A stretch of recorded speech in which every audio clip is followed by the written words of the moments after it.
Olá, eu sou Michel Alcoforado e esse é o É Tudo Culpa da Cultura, um podcast de um antropólogo com outros antropólogos para não antropólogos. Aqui você vai descobrir que seus hábitos, formas de pensar, preferências e até mesmo suas angústias são de algum modo culpa da cultura. Calma, eu te explico. A cultura nada mais é do que uma maçaroca de sentido construída coletivamente, com força de te dar um lugar no mundo. É o que te permite viver junto dos outros. A gente inventa a cultura do mesmo modo que ela nos inventa. Nessa temporada, você vai entender que o amor é uma construção cultural e que se você tá arrastando o chifre no asfalto, tá se apaixonando pela pessoa errada, tá achando seu casamento insosso e quer abrir a relação, bem, pode não ser só culpa sua. Afinal, você já sabe.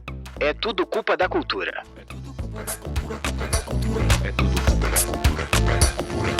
Juan Fernandes.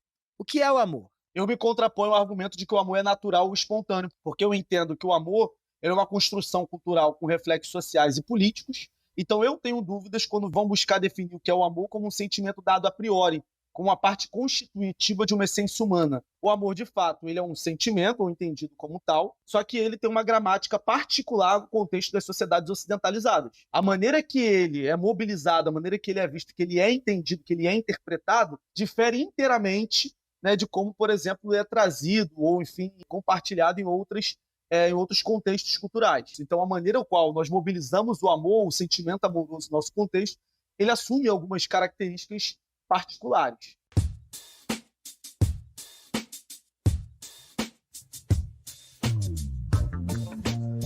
Juan Fernandes é antropólogo e, apesar da pequena idade, ele tem uma produção imensa sobre relações amorosas, arranjos conjugais, relações raciais, família e parentesco e gênero e sexualidade. Ufa! Coisa pra chuchu. Ele já fez trabalho de campo no Brasil e também em Moçambique, para onde ele viajou para estudar o lobolo, um ritual no qual a família do noivo oferta dezenas de presentes à família da noiva. E tudo isso junto e misturado com a cerimônia de casamento. Lá no episódio com Antônio Pilão, você lembra que a gente conversou sobre a pesquisa dele e descobriu que os não monogâmicos tinham um perfil mais ou menos parecidos. Eram brancos, universitários, com uma visão progressista do mundo, chapeuzinho do MST, aula de hot yoga na agenda e muito preocupado com novas formas de alimentação. Pois bem, o Juan, olhando para esse cenário, percebeu que os estudos antropológicos sobre não monogamia tinham cor e classe e estavam longe de se preocupar com o impacto da negritude sobre a gramática do amor. Foi assim que ele começou a acompanhar grupos online, onde pretos e pretas estavam abertos a pensar outras formas de amor. Foi assim que ele descobriu e começou a pesquisar um grupo no Facebook, conhecido como Afrodengo Amores Livres, e lá percebeu como negritude e não monogamia abriam possibilidades para a gente pensar novas micropolíticas do amor. Deu pesquisa, deu livro, deu antropologia. Como é que você caiu nessa da antropologia, hein? O meu interesse era outro. Assim, eu passei por várias bolsas na graduação, desde estatística. Assim, eu era cara da quant, assim, sabe? Eu era um cara da quant, diz Juan. Olha, eu te explico. Nós, pesquisadores, nos valemos de inúmeros arranjos metodológicos, tipos diferentes de pesquisa, para conseguir chegar nos nossos resultados finais.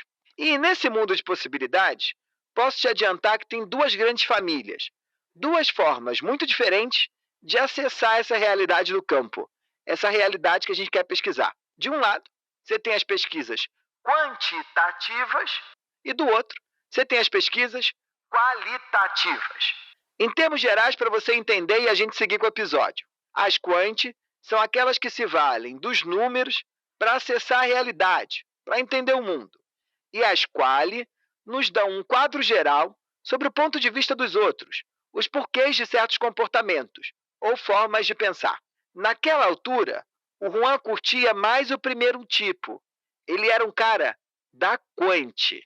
E eu falei, eu vou para Moçambique, só que chegando lá, me deparei com um casamento. E aí foi nesse momento que eu comecei, de fato, a me jogar na antropologia, né? Eu falei, casamento aqui é muito diferente. O amor aqui é muito diferente. E foi aí que eu acho que eu comecei a me tornar, digamos assim, antropólogo. Você fala pra caramba de gramática cultural, né? Quem tá ouvindo a gente e só tinha ouvido falar da gramática do Bechara, me explica.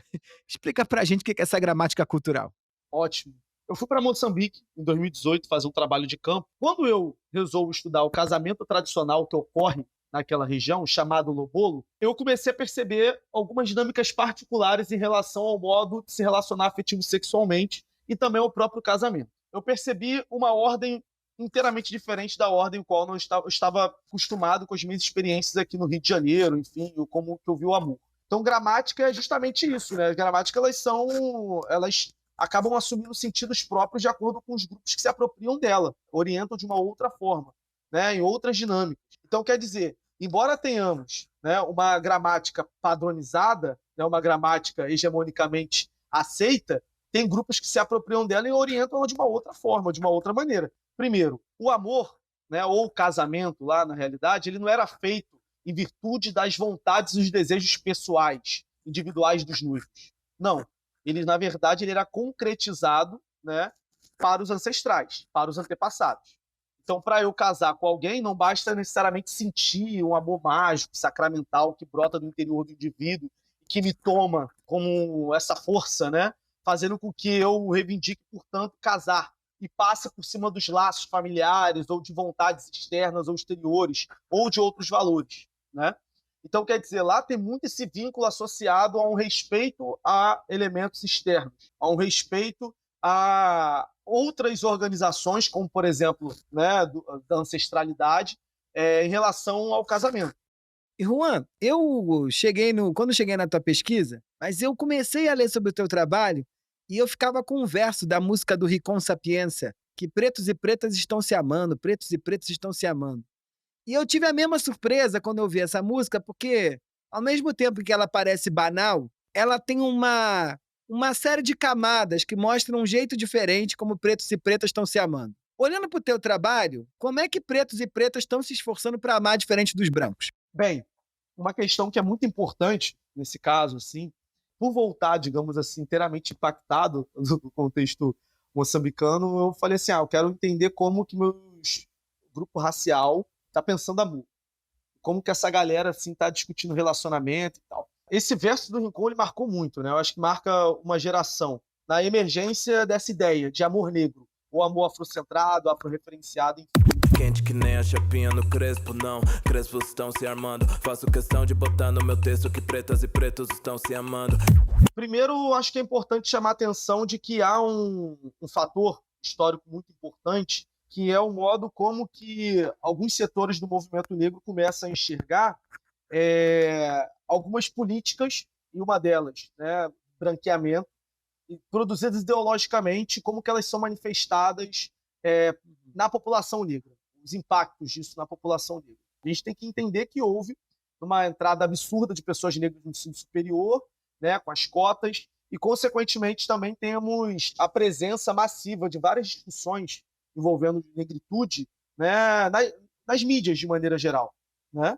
E o debate vem cada vez mais tomando esse cenário público, esse cenário mediatizado, digamos assim, se expandindo, fazendo com que as pessoas absorvessem, né, certas demandas, reivindicassem certas demandas. É nessa hora que você vai entrar naquele grupo do Facebook, né, o Afrodengo, para ver o que os pretos estavam falando por lá. E eles fundam esse grupo porque não se sentiam bem nas rodas de discussão dos brancos. Não é isso? O Afrodengo é um grupo, né, grande, assim, hoje eu acho que tem 55 mil pessoas No Facebook, né? no Facebook. Estamos aí reivindicando amor entre negros. A galera ali está dentro de uma comunidade de pessoas negras, ou entre pessoas negras, falando sobre questões que marcaram suas trajetórias. Questões, por exemplo, que foram negativas nas trajetórias delas, como o preterimento, né, afetivo, como, por exemplo, a questão de também não se sentir bem, não se sentir bem consigo mesmo, né, em termos estéticos, em termos de aparência, como que isso vem mudando,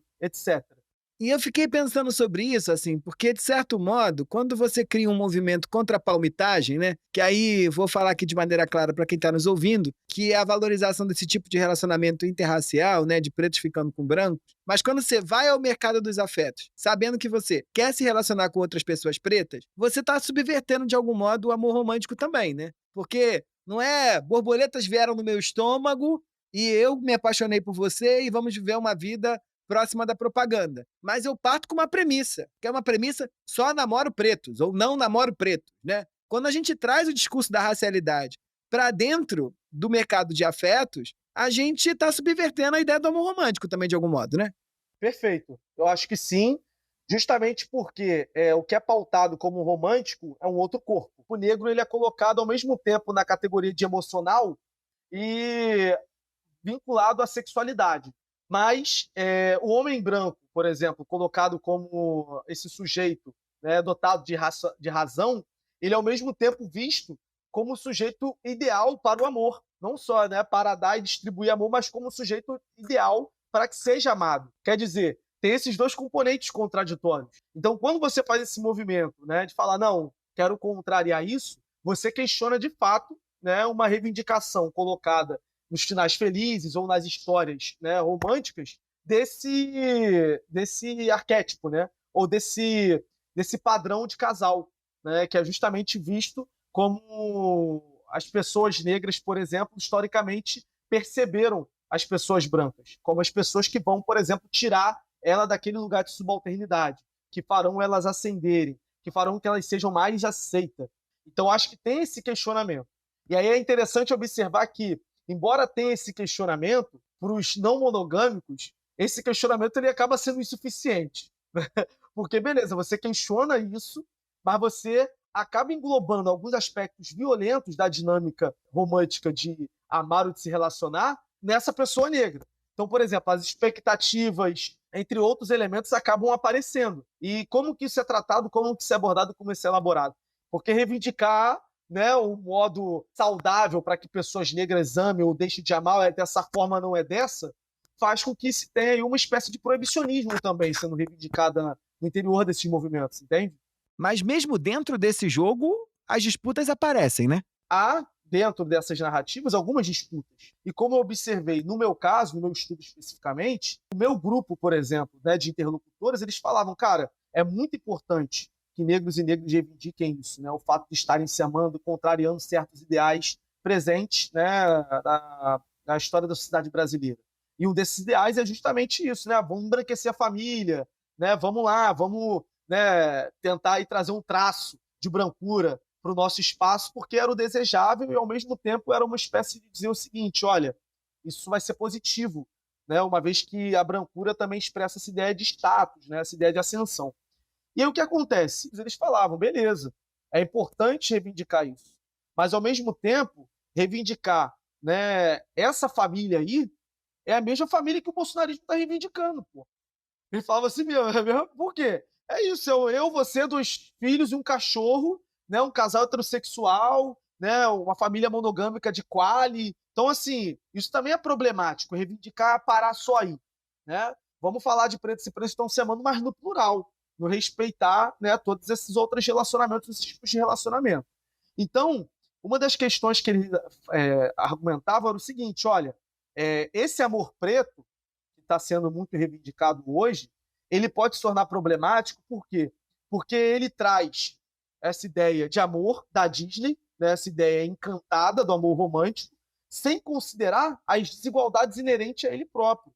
Sem considerar, por exemplo, que a própria monogamia ela é um estatuto colonial.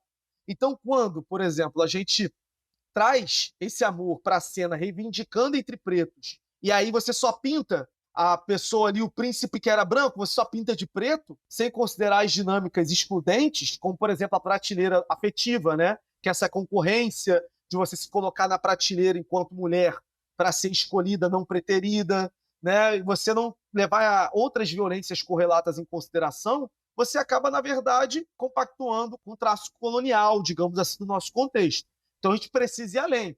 E aí, né, essa galera que começa a questionar nesse ir além, elas também são questionadas. E é nessa hora que os primeiros conflitos em torno do que é o amor desejável começam a aparecer, ou não? Né? Eu gosto muito da interação e conflito.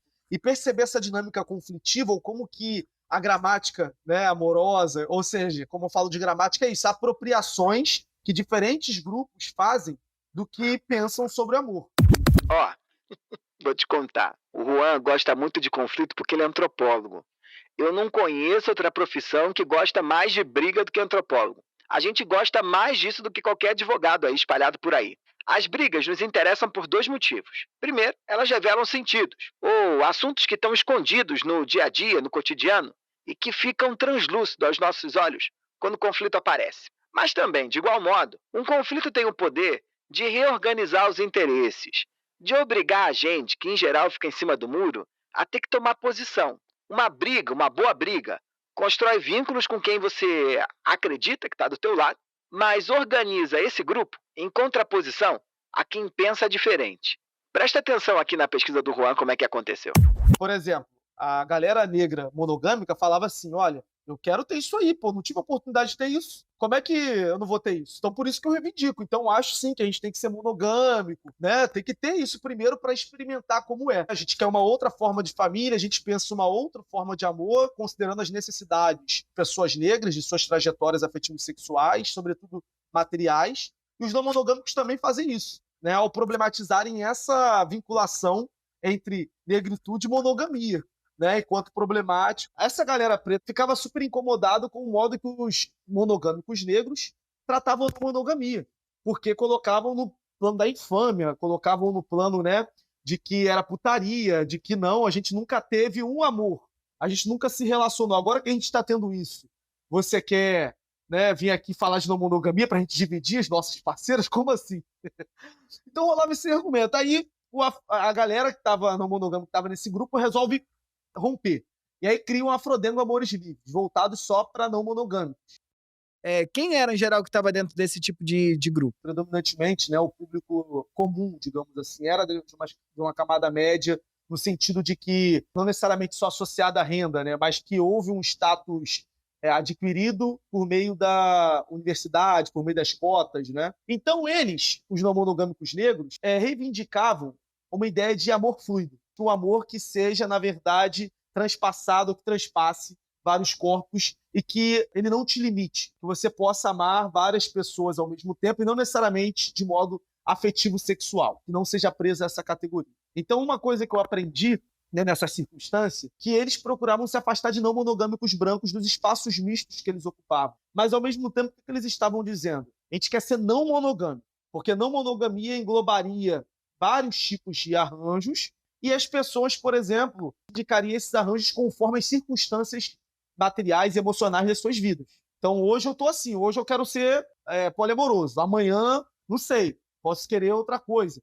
Enfim, então teria essa fluidez. Então, o modo que eles reivindicavam o amor passava muito por isso, né? De entender que ele não deve estar preso, ou, por exemplo, por vez, né? De eu me relacionar por uma pessoa por vez, amar uma pessoa por vez, ou que eu tenho que destinar o amor a uma pessoa que eu não posso, por exemplo, destinar a uma outra. Então, essa discussão era muito comum e presente, né, entre eles. O amor é um sentimento, mas, ao mesmo tempo, ele é uma prática, né? Inclusive, na teoria social, o Simmel. Simmel é o George Simmel. É o tal pensador alemão, já falado aqui um bocado de vezes. Tá na categoria cabeção, sabe? Aquele grupo de gente que sabe tudo sobre tudo. E Filosofia do Amor é um dos seus livros mais importantes. Filosofia do Amor, ele faz muito essa discussão, né, em relação à forma. Se as pessoas falam tanto do sentimento amoroso, uma possível idealização do que seja esse sentimento, do que seja o amor, mas quando você pede para que essas pessoas caracterizem o amor, elas não falam necessariamente do sentimento, elas falam das práticas relacionais que elas colocam, né, no dia a dia. Então isso é muito interessante. Falam-se das práticas, não do sentimento. O que é o amor? O amor ele está associado a respeito, a isso, a isso.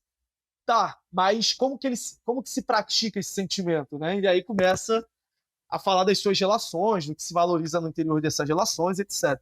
Eu acho muito interessante, mas, muito mesmo, essa reivindicação que, fora da monogamia, dos preceitos do amor romântico, a gente pode encontrar liberdade. Mas quando a gente faz questão de trazer as questões raciais para dentro do jogo, é óbvio que tudo vai ficando mais complicado, né? Porque eu tô falando de corpos que ou foram hipersexualizados, muito na pegada da música aí, você é um negão de tirar o chapéu, não pode dar mole senão você creu, fulano é bem dotado, a mulher negra serve para isso, serve para aquilo na cama e por aí vai.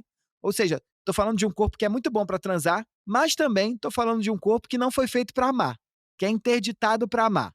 Como é que fica isso no poliamor? Quando a Afrodengo Amores Livres é criado, um dos argumentos que os fundadores me traziam era o seguinte: nos espaços mistos sobre não monogamia, quando nós, pessoas negras, falávamos sobre questões que perpassavam os nossos corpos e a não monogamia, não tinham curtidas, não tinham comentários, poucas pessoas discutiam. Nas postagens sobre paquera, quando nós colocávamos nossas fotos, nossas descrições, a mesma coisa.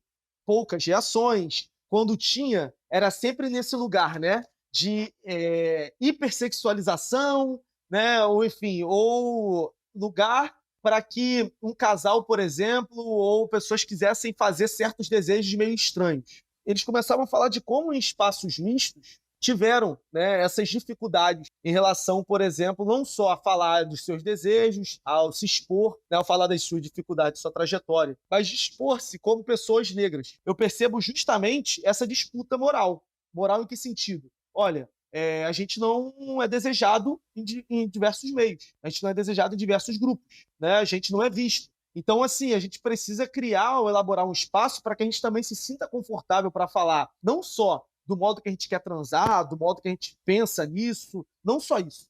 A gente quer também abordar outras questões mais amplas, como as nossas escolhas afetivas têm a ver com certos aspectos da nossa trajetória. Que bonito isso, hein? E quando eles criam esse novo grupo, essa nova comunidade, quais são os critérios que vão nortear esse movimento? Então, dos critérios foi a criação do Afrodengo Amores Livres, foi romper com espaços mistos, né, ou espaços mistos de não monogamia, que eram justamente onde eles se sentiam, assim, não só em termos de preterimento, mas eles viam também como uma espécie de não terem adesão às questões que eles colocavam ali naquele meio. Isso é maravilhoso, porque a gente está falando aqui de um rompimento ou de um fortalecimento de uma identidade a partir de uma contraposição àquilo que estava posto nos grupos lá não monogâmicos mistos, né? Onde brancos e pretos estavam fazendo suas postagens e se posicionando de algum modo. Mas quando você cria esse novo grupo, que tem pessoas pretas não monogâmicas, uma outra série, né? Uma nova cadeia de disputas e conflitos aparece. O que eles vão disputar agora, depois que estavam só entre pretos não monogâmicos? Então, eu costumo, como eu falei, né, eu costumo dizer que há sempre uma tentativa de norma, né? Então, assim, embora vamos abolir essas categorias, vamos reivindicar a não monogamia. Em alguma medida, você observa que na própria terminologia não monogamia, tem uns que vão dizer o que é não monogamia e outros que vão falar o que não é. Do que se trata de não monogamia e o que não se trata. Que bonito isso que o Juan está trazendo aqui, hein? Toda vez que a gente, enquanto sociedade, institui uma norma, uma pá de gente que estava insatisfeito encontra lugar no mundo. É ótimo. Mas esse movimento jamais te leva para o paraíso. Ao contrário. Em pouco tempo, em pouquíssimo tempo, outros grupos vão se mostrar insatisfeitos e vão dar início a uma nova disputa por normas. Outras normas e outras regras, que vão embaralhar o jogo de novo. É ruim? Não, não é. É bom. É bom porque é daí que vem parte do dinamismo social, dos avanços e da transformação da sociedade. É por conta disso que de tédio ninguém morre. Então era muito interessante quando eu observava, por exemplo, o que as pessoas diziam no grupo e o que elas me falavam na entrevista, que era uma contradição tremenda. Por exemplo, uma questão que era muito trazida era da anarquia relacional. Então, assim, a anarquia relacional é uma forma de você operacionalizar, digamos assim, o seu vínculo ou os seus vínculos amorosos de modo que ele não tem uma hierarquia pré-estabelecida entre aquilo que seria família, aquilo que seria amor, aquilo que seria amizade. Então você rompe com essas definições prévias, né? Reivindicando, portanto, que haja não uma nomenclatura que expresse essas hierarquias, né, definidas, digamos assim. Pouco importa se é só um contatinho, se já virou namoro, se já é um namoro casamento, se é. O que importa é que estão se pegando. Pouco importa, é isso. Importa o vínculo em si próprio, mas que não haja, por exemplo, uma hierarquia entre aquele vínculo primário e esse vínculo X, entende? É óbvio que tem outras coisas aí. Ou seja, havia uma gramática incomum a ser apropriada pelos sujeitos para que eles fossem reconhecidos como não monogâmicos legítimos. Em contrapartida, havia pessoas que falavam, olha, isso aqui é não monogâmico, isso aqui é monogâmico demais para não monogamia. Então, ainda né, dentro desse contexto, havia essa tentativa de diferenciação e, ao mesmo tempo, de categorização, o que, em alguma medida, caía, né, e eu exploro isso no meu campo, em relação a uma norma. Se o conceito de amor localiza esses caras no mundo, né, ele também precisa ser localizado culturalmente.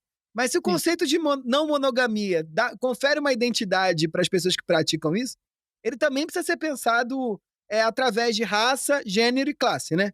É isso, justamente. Porque, assim, o que eu acho que é muito importante, né, que tem uma compreensão, e acho que o Sérgio Lessa. Sérgio Lessa é filósofo, professor da Universidade Federal de Alagoas e autor de um livro importante dentro dessa temática, Abaixo a Monogamia. Faz assim uma distinção que é muito importante, que as pessoas acabam reduzindo muito a análise, né? Que é o seguinte: olha, gente, a monogamia ela não é algo novo, né? Só que na modernidade ela se apropria, né, de um elemento burguês que seria o amor individual sexuado, né? Uhum. Que seria justamente esse amor romântico que se entrelaça com essa monogamia, e aí sim nós temos um novo arranjo, uma nova forma, que é consolidada aí com as revoluções industriais, enfim, com a consolidação da burguesia no Estado.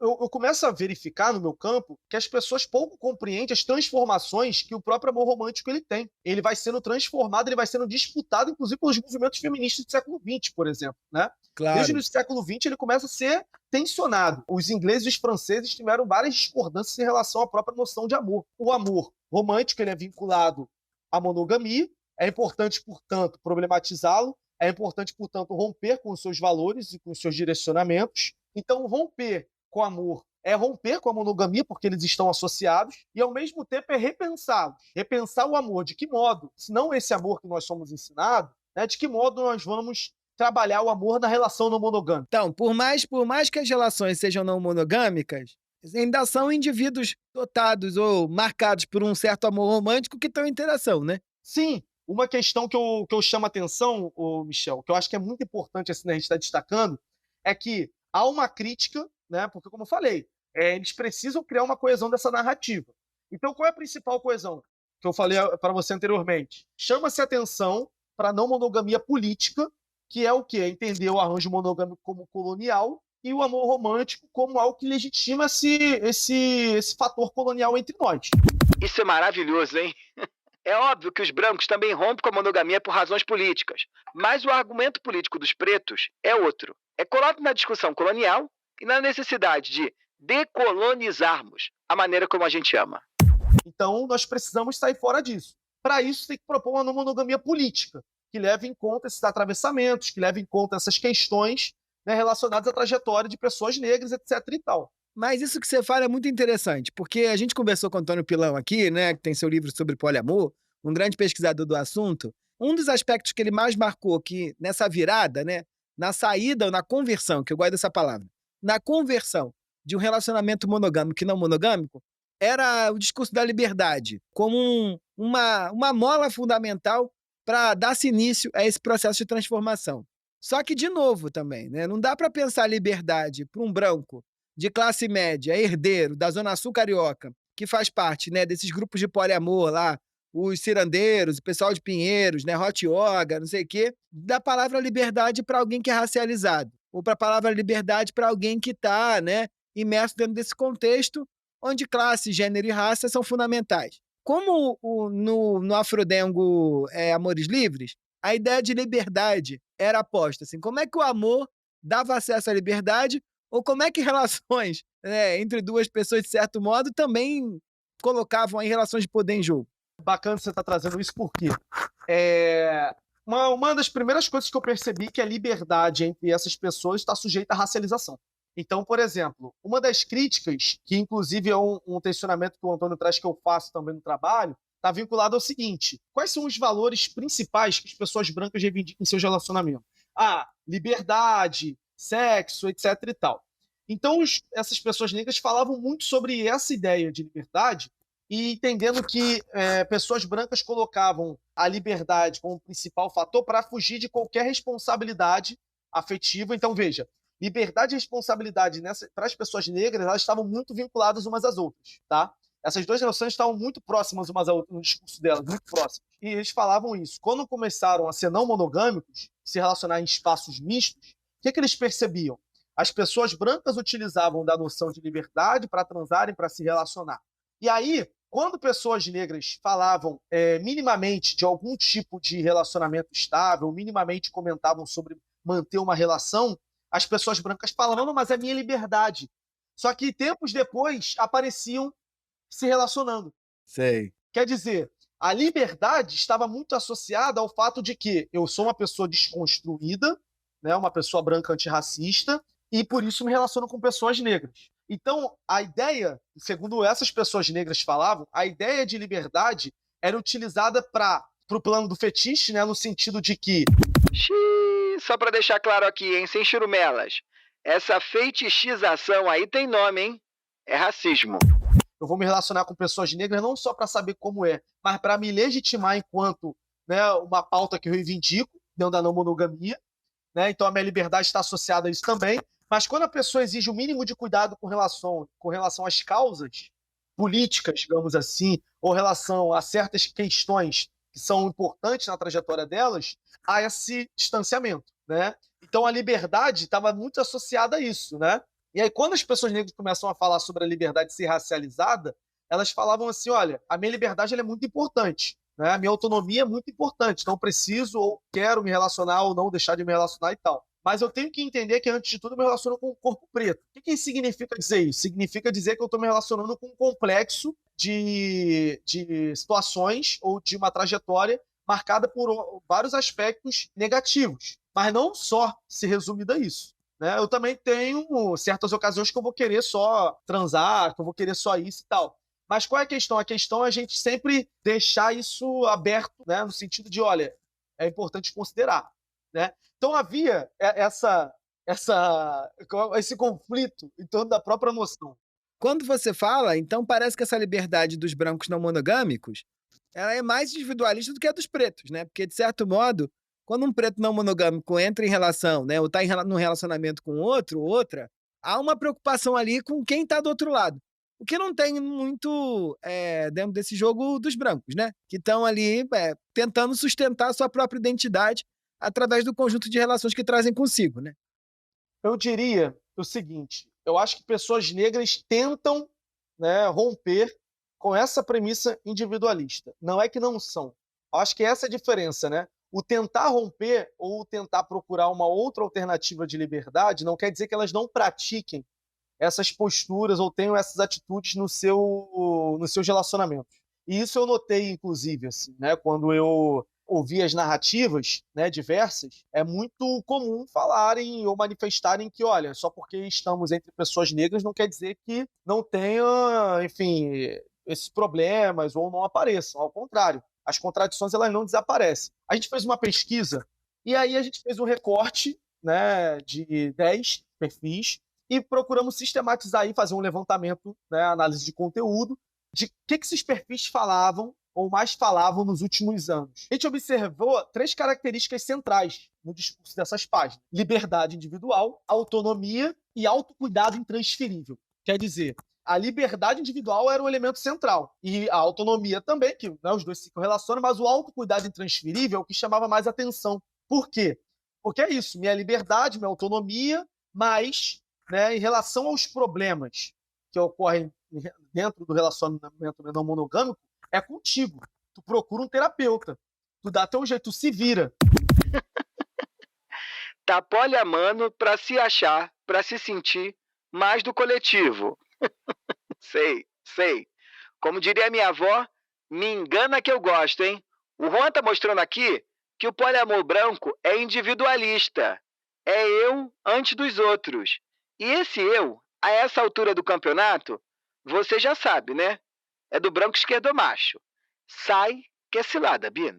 As pessoas negras falavam muito isso. Quando se relacionavam com pessoas brancas e reclamavam de certas posturas e falavam de si, elas ouviam muito esse retorno.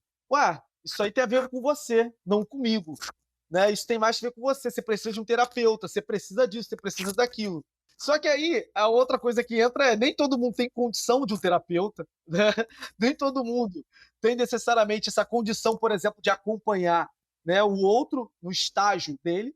E elas sempre falavam, olha, eu sempre sinto que quando me relaciono com pessoas brancas, elas estão sempre se colocando no estágio mais avançado. e na dimensão de gênero mais ainda, né? Quando se fala de relacionamentos heterossexuais, mais ainda. Então, uma das coisas que levantados eram isso. Tendem a ser, sim, pautados mais por essa individualidade, no sentido de reivindicar certos prazeres, certas, né, questões que não podem serem repensadas diante da necessidade do outro, né?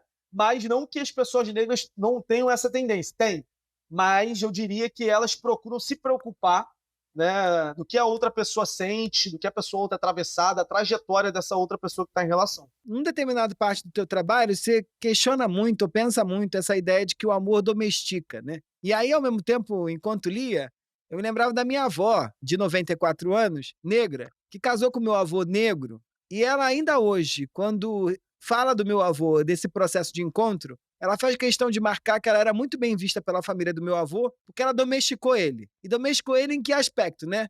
Ela tirou ele do samba, que era um espaço que ele gostava de ir, ele era da Portela, não sei o quê. Ela leva ele para um relacionamento com uma família nuclear, ele deixa de lado a boemia, e ele, de certo modo, também é domesticado, né? Dentro desse território do espaço doméstico como um lugar quadrador, assim, né? Quase de enquadramento desse indivíduo. Eu te pergunto isso porque eu queria entender como, numa relação não monogâmica, há domesticação dentro desse aspecto de gênero, né? Porque na minha avó estava muito clara, né? Ela casa, ela era uma senhora de família, uma moça de família, ela ia dormir com ele na mesma cama, ele começa a ter horário para chegar, para sair, prato na mesa, vira pai de família, contas a pagar, e estava dado ali. Como é que numa relação não monogâmica acontece essa domesticação? Cara, é muito curioso porque a gente percebe algumas dinâmicas de gênero muito bem demarcadas. Uhum. Né? Nós, homens, somos educados a serem esses predadores, no sentido de que a nossa masculinidade se prova, né, em torno do fazer sexo, né, do ter quantidade de sexo ou de como a gente recebe essa quantidade. Então, muitas delas falavam, por exemplo, que sentiam, por vezes, inveja do seu parceiro nessa relação não monogâmica. Por quê? Porque quando se fala de abrir-se à não monogamia, em geral se inicia com um casal. Então, um casal monogâmico que quer fazer uma relação aberta ou quer experimentar a não monogamia. E aí você vê uma dinâmica desigual de gênero, nesse caso. Por quê? Porque as mulheres com esse hábito, digamos assim, associados a essa domesticação, né, do próprio corpo e de como ela pode ser vista em relação à própria sexualidade, elas sentem uma dificuldade inicial de terem outras relações afetivas sexuais. Os homens não. Eles conseguem ter uma maior facilidade, né, de se relacionar com várias outras pessoas, de sair, etc. E uma das reclamações constantes que ela chamava a atenção era isso, da falta de auxílio dos parceiros, né, em relação, por exemplo, a receberem também, né, essa quantidade, não necessariamente a mesma, mas terem também acesso a outras experiências afetivas sexuais. Então, isso era muito trazido, né, de como, por exemplo, elas estavam sempre inseguras, sempre ambientadas a fazerem coisas com o parceiro. E o parceiro, em contrapartida, conseguia tranquilamente fazer coisas sem ela, né, inclusive ter relações afetivas sexuais. E aí uma das questões que era trazida era é muito mais tranquilo para o homem achar mulheres maneiras, do que para uma mulher achar homens maneiros, assim. Então, há uma insegurança também, como a gente vai sair e tal. Né? Então, agora, isso para pessoas que não tinham aplicativos. Ainda tem esse ponto, né, de pessoas que usam aplicativos e pessoas que não usam. Então, casais que usavam aplicativos já mudavam um pouco mais essa dinâmica, os aplicativos de relacionamento. Porque tem essa questão, né, de somos não monogâmicos, como é que a gente vai ser visto em aplicativo? Já pensou, a gente encontra amigos, né, pessoas próximas, como é que fica isso? E aí se dá vários tratos e negociações em torno do relacionamento quando se insere isso na dinâmica. Fica um pouco mais complexo. Eu tô adorando esses episódios aqui dessa temporada, porque eu tô descobrindo que o pessoal tá mais discutindo sobre o amor do que amando. E eu não sei se isso é bom ou ruim, não é uma crítica. Mas eu acho que o amor, nessa fase que a gente está vivendo agora, ele ganha uma capacidade reflexiva infinitamente maior a partir do momento que a gente começa a questionar essa naturalidade do amor romântico, tal como a gente foi obrigado a aprender para poder continuar se relacionando ou começar a se relacionar. Queridos, olha, estamos caminhando aqui para o final. Queria lembrar a todos vocês que Juan Fernandes é autor. E é autor de 2 livros que já estão publicados, mais um que ele já anunciou aí para a gente ao longo do episódio, que está para sair. Mas, se você ouvir antes desse 3º livro ser publicado, você, por favor, compre. Compre o Lobolo no Sul de Moçambique, que é esse livro que a gente começou nesse episódio conversando. Mas o outro que é um guia expandido da nossa conversa, que é o Negritude e Não Monogamia, as micropolíticas do amor. Juan, muito obrigado por esse papo, hein? Eu amei. Eu que agradeço, Michel. Muito obrigado aí pelo convite, né? Tanto você quanto da Fabiola. Foi ótima essa troca. Boa! Adorei, Juan. Foi uma aula. Todas as referências desse episódio, além de outras dicas de leitura, você pode encontrar na descrição do seu tocador de podcast preferido. Olha, que coisa boa, você sabe, a gente não faz sozinho. A gente faz junto e misturado com uma turma, de primeira. A produção dessa temporada do É Tudo Culpa da Cultura foi feita por Fabiola Gomes. O roteiro ficou na minha mão e na dela. A vinheta é criação do time do Estúdio Cavalo. E a captação de áudio, edição e sonorização é responsabilidade da Voz Ativa Produções. É isso. Até mais, pessoal.